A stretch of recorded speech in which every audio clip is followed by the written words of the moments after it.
A ansiedade, considerada o mal do século, atinge milhões de brasileiros e coloca o país no topo do ranking mundial, segundo a OMS. No Comunhão Entrevista, o pastor Tiago Chagas, sênior da Doxa Global Church e autor de Jesus para Ansiosos, da editora Vida, compartilha um olhar bíblico e encorajador para quem vive esse desafio. Quer saber mais sobre esse assunto? Acompanhe essa conversa e entenda como a fé pode ser uma arma poderosa contra a ansiedade.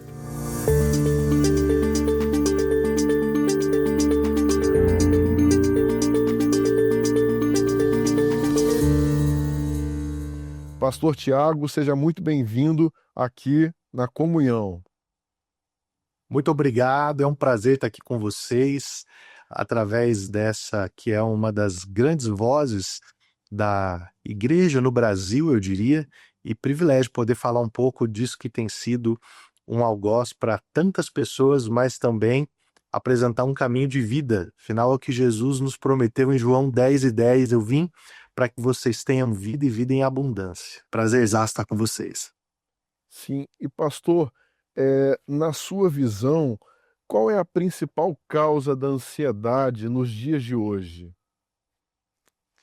A ansiedade, ela tem algumas raízes e a gente sempre precisa lembrar que nós temos pelo menos 3 caminhos para olhar para ela, né? O primeiro caminho é o mais usual, é o caminho da psicologia, das ciências que envolvem aí o estudo da psique humana.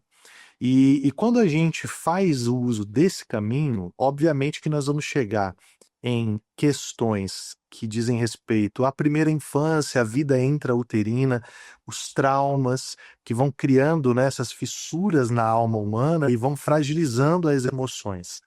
E quando eles se encontram com elementos externos, como por exemplo, o excesso de telas, o uso indevido das redes sociais, né, o apelo excessivo que o mercado exerce sobre a estrutura de desejo e de prazer que o ser humano tem nos dias de hoje, então a gente vai ter um ambiente perfeito para que esses transtornos de ansiedade comecem a aparecer, especialmente no público mais jovem, né?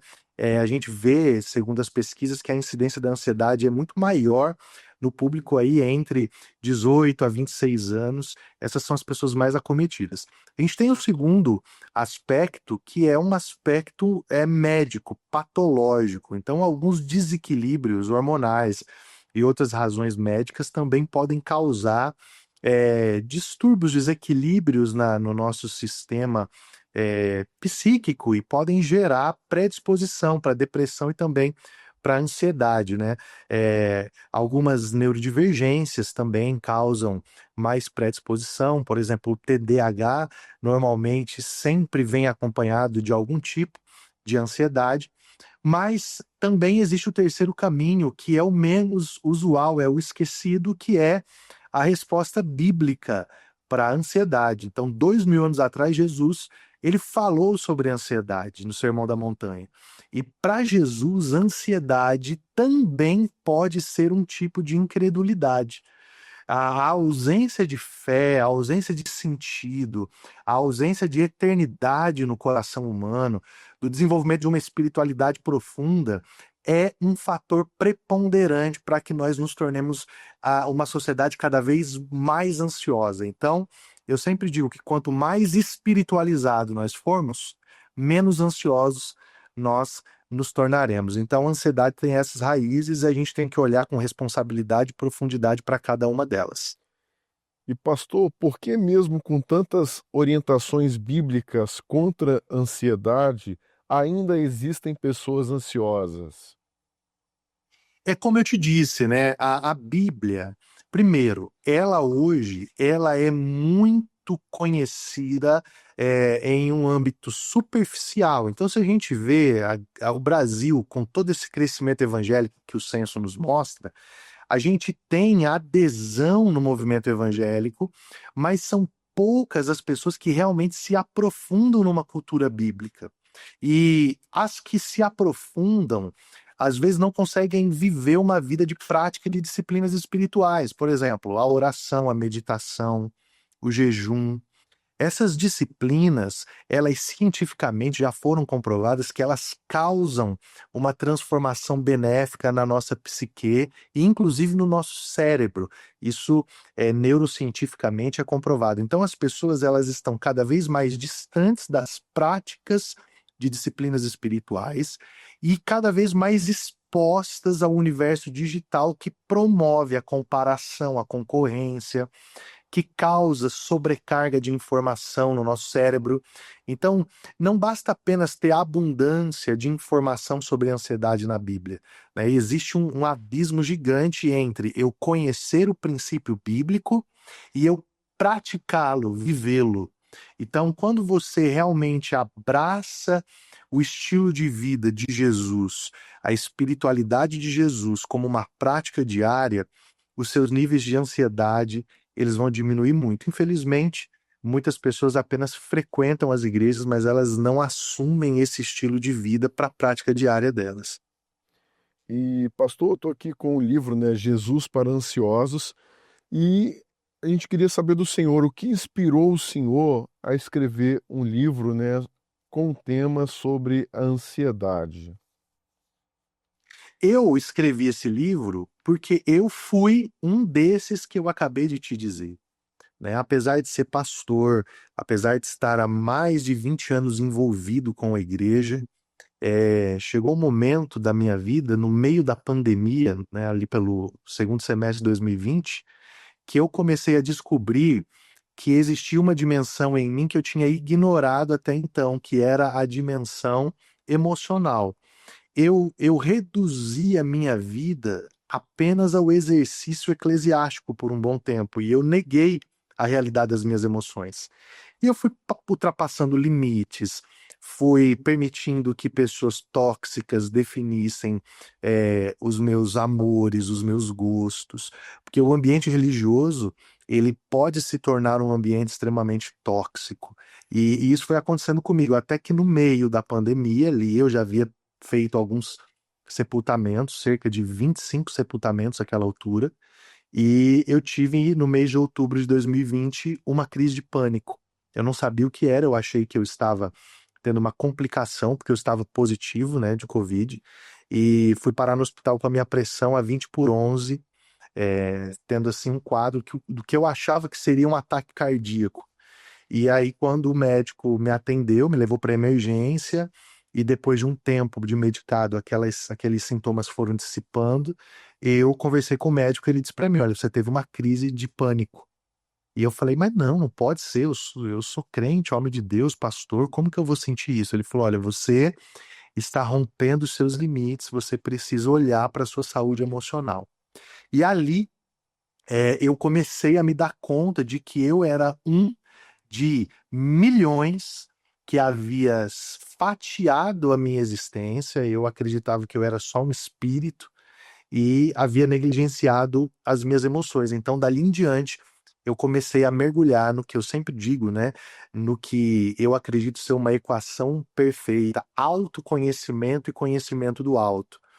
E fui percebendo que a ansiedade estava drenando muita vida de Deus na minha vida, e como fruto dessa jornada, fruto da minha experiência com a ansiedade, fruto da vitória que eu consegui conquistar ao longo de 2 anos de tratamento, eu escrevi Jesus para Ansiosos, exatamente mostrando que, além da terapia medicamentosa e da psicoterapia, reconduzir o seu olhar para Jesus, para a sua experiência de espiritualidade, é uma ferramenta fundamental para tratar os transtornos de ansiedade tão graves e evidentes nos nossos dias. Então, por isso que nasceu, né, aqui Jesus para Ansiosos, e a gente vê Jesus tocando a vida de muitas pessoas através desse livro tão especial. E a respeito do seu exemplo, por que tantos líderes religiosos estão adoecendo por causa de doenças emocionais? Eu acredito que o grande desafio de um líder religioso é não confundir fraqueza com humanidade. Então, essa áurea que a liderança religiosa gera em volta do líder é como se ele fosse um super-humano.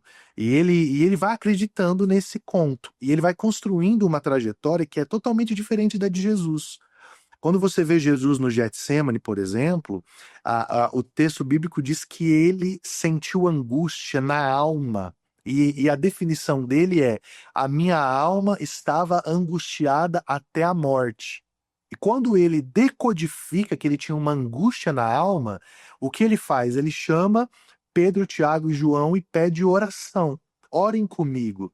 Ele não se isola, ele não sai daquele ambiente da angústia dizendo, não, tá tudo bem, eu não tenho essas coisas. Então Jesus, ele é um líder humano. E nós vemos uma geração de pastores e líderes que foi, de alguma maneira, doutrinada ou assimilou isso aí na vivência religiosa como que se uma fraqueza espiritual fosse denunciada por uma instabilidade emocional. E não necessariamente.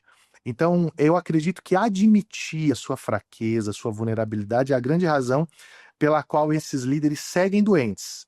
Agora, por que líderes religiosos adoecem? A gente tem múltiplos fatores, né?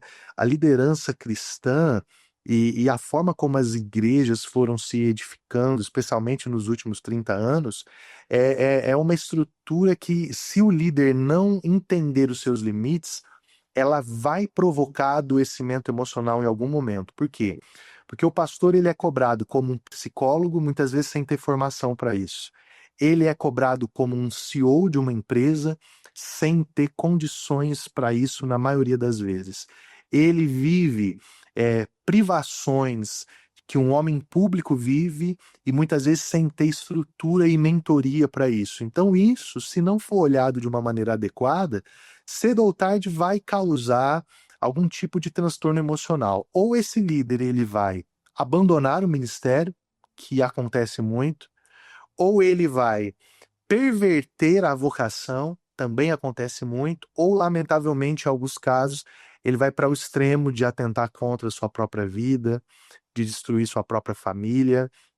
E essa é uma das bandeiras que eu tenho levantado, que a liderança cristã, ela precisa ter saúde emocional e promover saúde emocional e não o contrário disso. E de que forma a Bíblia pode ajudar alguém que enfrenta crises de ansiedade hoje? Então, a Bíblia, ela primeiro, ela manifesta, ela revela o Deus que antes era apenas o Senhor dos exércitos, o Deus de Abraão. Jesus revela esse Deus como Pai. E esse lugar de segurança que a fé promove, esse lugar de saber que você não está sozinho no enfrentamento das suas crises, que você não está sozinho na gestão dos seus traumas, isso por si só já alivia sua carga emocional. Quando Jesus diz assim: venham a mim todos os cansados e sobrecarregados, e eu vos aliviarei, Jesus está fazendo uma promessa de que existe na mensagem do Evangelho uma porção de alívio para a alma humana. A segunda coisa é que, como eu falei mais lá atrás, né, o exercício diário das disciplinas espirituais, por exemplo, a oração, ela é um alívio para a alma. Por quê? Porque você fala das suas dores. Então é isso que, por exemplo, o apóstolo Pedro nos encoraja, dizendo: lançando sobre ele todas as vossas ansiedades, porque ele tem cuidado de vós. Então, esse ato de ir até o lugar da oração e tirar o fardo que é meu e deixar aos pés de Jesus, isso é terapêutico por si só. E tem uma outra questão, terceira, para finalizar essa resposta. Eu gosto muito de um teórico da psicologia chamado Viktor Frankl, né? Ele é o fundador da logoterapia, né? Que é a psicologia do auto. E o Frankl, ele diz que uma necessidade básica da alma humana é o sentido. Então, quando o ser humano tem sentido de viver, ele enfrenta melhor as suas crises e as suas dores. E é isso que a Bíblia, a fé cristã, nos dá. ela nos dá sentido de existência. Eu vivo para a eternidade, ou seja, a minha vida não termina aqui. Eu vivo para o outro, então eu ganho sentido na minha vida no altruísmo, no serviço ao meu semelhante. Eu engajo nas causas de Jesus e isso vai produzindo sentido para a minha vida. Na proporção que a minha vida faz sentido, tirá-la não faz sentido. Na proporção que a minha vida faz sentido, a missão pela qual eu existo é mais clara, eu tenho mais razão de viver, então as minhas dores são mais suportáveis. E eu acredito então que, dentre muitas outras que nós poderíamos falar, essas três formas são fundamentais no uso da Bíblia, da palavra de Deus, como uma ferramenta terapêutica para pessoas que enfrentam ansiedade. E pastor, quais os perigos, né, de pessoas que buscam tratamentos alternativos, né, e terapêuticos para a ansiedade? Não, perdão, eu vou repetir a pergunta aqui. Posso repetir aqui, Jerry? Beleza. Quais os riscos para o cristão de, perdão, quais os riscos para o cristão de alguns tipos de tratamentos alternativos contra a ansiedade? Eu inclusive coloco na introdução do livro, né, um comentário sobre isso. Eu deixo bem claro na introdução do livro que a fé cristã, ela não está em combate ou em desarmonia com a ciência. Então, a ciência, o método científico, a medicina, a psicoterapia, se bem aplicadas por profissionais sérios, né, ela é uma ferramenta divina. Então, a espiritualidade, ela compõe uma tríade, né, que é essa pessoa completa, feita de espírito, alma e corpo. Então, é muito perigoso quando você tenta se autotratar. Muito perigoso quando você tenta se automedicar, se autodiagnosticar. Então, eu sempre digo para todo mundo que me aborda, né? O que eu faço se eu tenho crise de ansiedades, eu estou vivendo com a minha mente colapsando, eu estou em pânico, como que eu devo agir? Então, a primeira coisa que você precisa fazer é procurar a ajuda de profissionais sérios. Se você está surtando de níveis altos a ponto de parar na emergência, você precisa de um médico, de um psiquiatra sério. Se você só tiver um psiquiatra, você vai ter só medicamento, então você vai tratar os sintomas, mas você não vai tratar a causa. Então você precisa de uma boa psicoterapia feita por um profissional sério, no nosso caso, de preferência, um profissional cristão, que vai entender o lugar da fé no seu tratamento.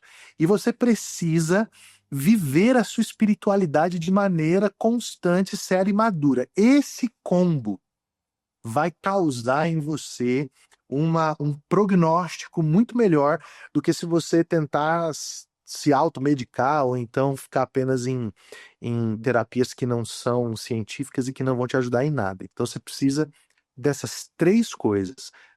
Uma boa abordagem médica, uma boa abordagem psicoterapêutica e um desenvolvimento espiritual saudável para você ter essa vida abundante que a gente procura. Por que existem tantas crianças ansiosas, inclusive na igreja, e como resolver isso?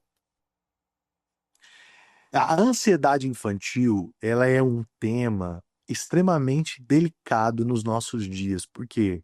Porque ela é fruto de uma crise prévia, que é uma crise do casal, é uma crise paterna. Sobretudo, a ansiedade infantil, ela é fruto da ausência paterna, do excesso de telas e de uma vinculação emocional mal construída na primeira infância. Então, a criança, ela tem necessidades básicas, né? Tem um livro, inclusive, que eu indico muito, As 7 Necessidades Básicas da Criança. Todo pai e mãe deveria ler esse livro.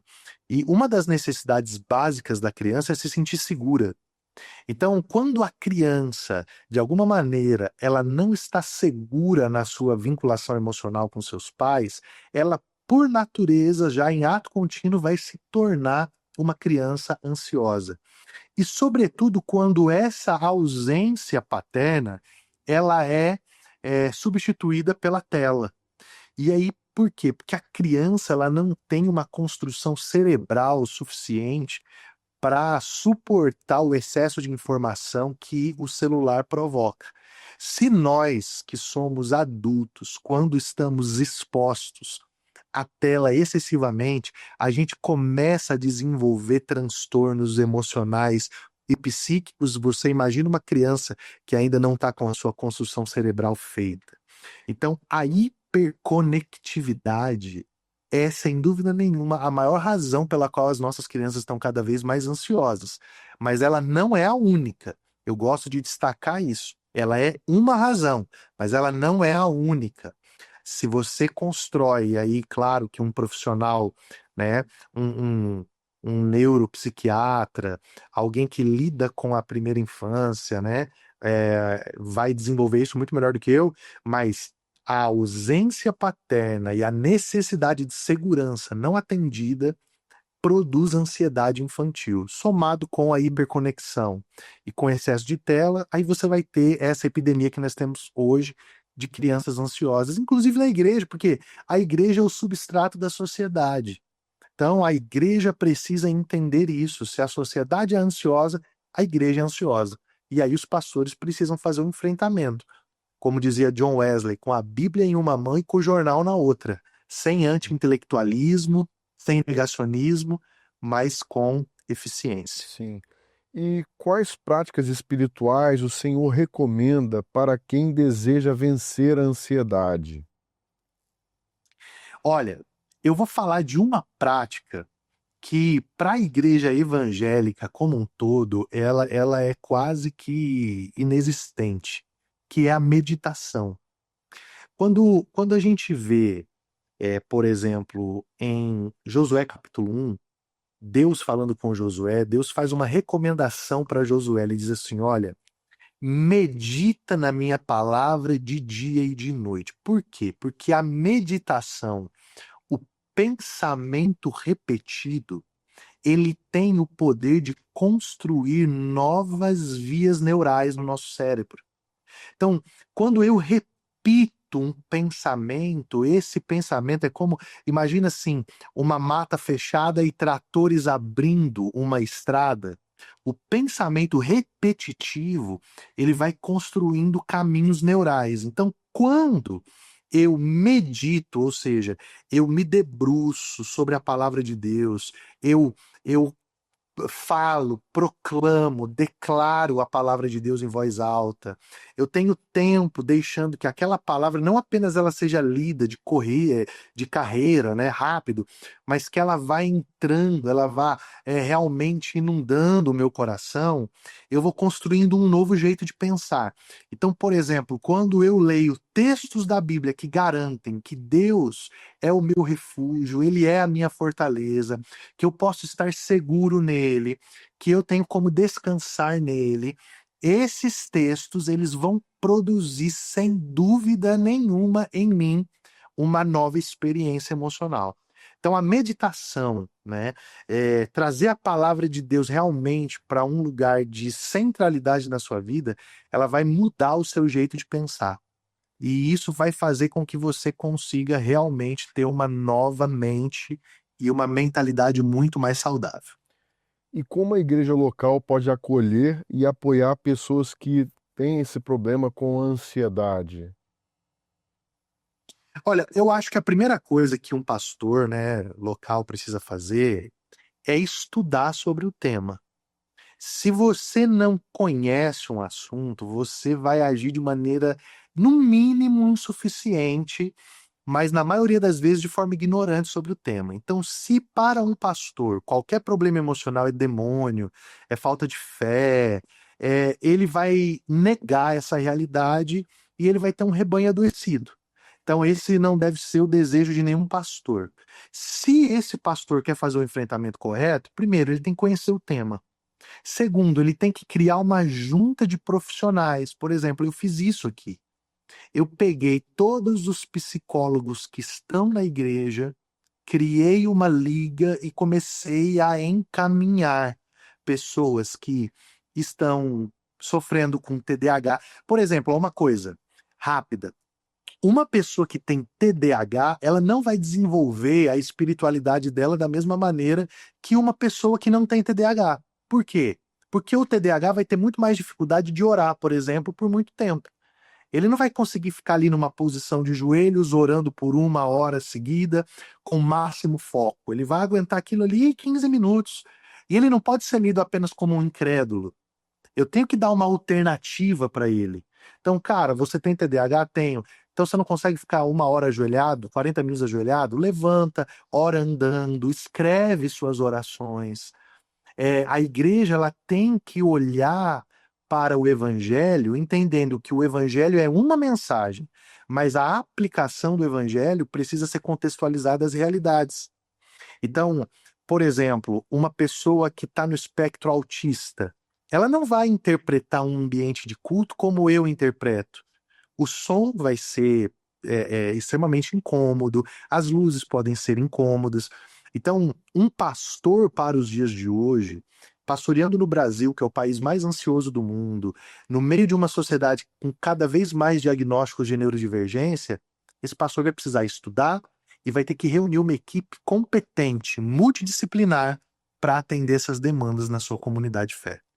E, pastor, a gente já está chegando aqui ao fim da nossa entrevista, mas um dos assuntos que está bem em evidência na nossa sociedade hoje, que é o tempo de tela, é a utilização das redes sociais, e como esse tempo de tela e a utilização das redes sociais tem impactado no desenvolvimento e no crescimento da ansiedade em nossa sociedade. Eu acredito que de várias formas, né? Existe todo esse aparato que eu falei lá atrás da hiperestimulação precoce, do vício em dopamina.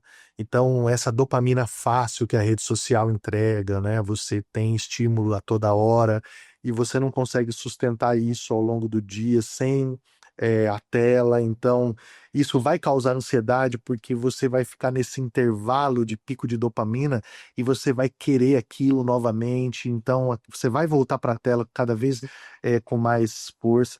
Mas uma das coisas que eu acho que a rede social faz, e aí não num aspecto tanto neurocientífico, mas num aspecto sociológico, é o excesso de comparação. É a vida do outro que é melhor que a minha, é a história do outro que é mais bonita que a minha, porque a rede social você só publica aquilo que é interessante, aquilo que é belo. Você não publica seus piores momentos, normalmente, você publica os seus melhores momentos. Então, essa coisa de eu estar insatisfeito com a minha própria vida e em busca da vida do outro, esse objeto de desejo que a rede social cria, isso causa ansiedade. Quando eu olho para a vida do blogueiro, do influencer, do grande empresário, e eu digo, cara, a vida dele é incrível, a minha vida é uma porcaria. Isso vai gerando em você, né, uma sobrecarga emocional, uma ansiedade para você, de repente, conquistar coisas que você ainda não tem. Então, eu tenho dito para todo mundo que a rede social é um lugar onde você tem que fazer rápidas viagens com data para começar e voltar, e a gente precisa voltar para o presencial. Eu acho que a presença no presente, certo? Essa condição de focar em algo é o que mais pode livrar a nossa sociedade da ansiedade causada pelas telas. Eu termino falando para você de um fenômeno que são os Bob Goods. Por que as pessoas estão comprando caderninhos para pintar? Porque o ser humano está buscando estar presente no presente. Sair desse mundo digital e vir para esse mundo real. E se você vai fazer uma análise verdadeira, o digital ele pode facilmente ser simulado, o real é mais difícil de maquiar. Então, eu acredito que voltar para o presencial é uma boa alternativa para a nossa sociedade tão adoecida. E Pastor Tiago, queremos agradecer a sua presença aqui na comunhão. Pastor Tiago, que é autor do livro Jesus para Ansiosos, pela editora Vida. E é um privilégio conversar com o senhor aqui na comunhão. E o senhor é sempre bem-vindo aqui. Prazer foi todo meu. Deus abençoe vocês. Parabéns pelo excelente trabalho. que tem alcançado tantas pessoas. Que Deus continue abençoando vocês. Deus abençoe e obrigado. Muito obrigado. Curtiu? Gostou? Para este e outros conteúdos, acesse comunhão.com.br e também não deixe de nos seguir nas redes sociais. Até a próxima!